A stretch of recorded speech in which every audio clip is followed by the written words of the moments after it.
l'adolescence, c'est une habitude que j'ai contractée très tôt, de considérer que la poésie pouvait avoir plusieurs moyens d'accès, aussi bien visuels que sonores, aussi bien pour la lecture solitaire que pour une lecture en public. C'est plutôt l'extension des possibilités d'accès qui m'a permis même d'aller plus loin que des poèmes dialogués, c'est-à-dire de carrément arriver à ce que j'ai appelé des poèmes à jouer. Oui.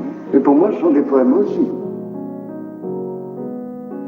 Je crois qu'il faut dans tous les arts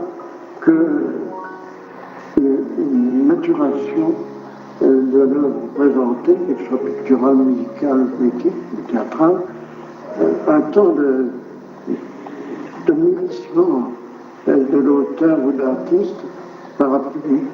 Je crois que si on cherchait directement à faire facile, si vous voulez, alors que ce serait désastreux, parce qu'on perdrait toute espèce de vérité, ça deviendrait artificiel, ça deviendrait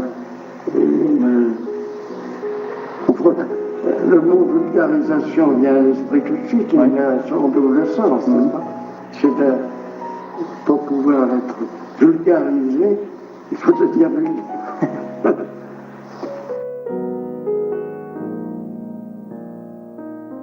Allora, possiamo sintetizzare la sua opera in questo modo.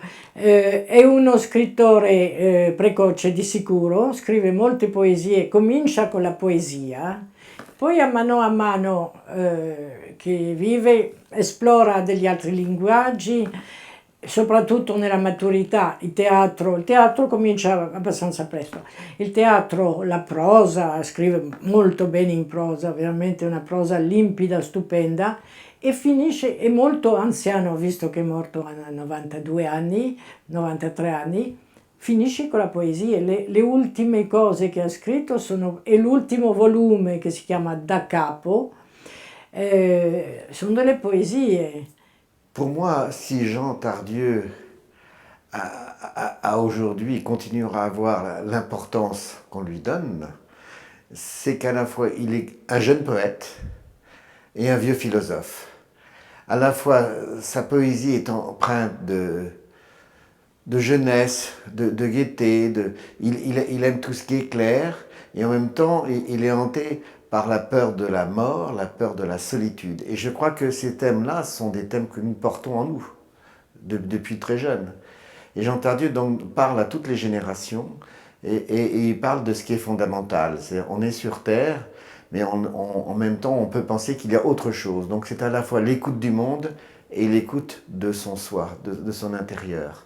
Je pense que Jean Tardieu est quelqu'un qui à la fois joue sur les mots, c'est un maître du mot, il aime la grammaire, il aime montrer que les mots se jouent de nous aussi, et en même temps, il est là pour essayer de construire une maison, des refuges, pour justement nous protéger, se protéger de tout ce qui est bizarre, sombre, indicible, menaçant, comme la faim. Et donc c'est un bâtisseur. Il dit qu'il aime dire, surtout à la fin de sa vie, je bâtis, je bâtis, je bâtis.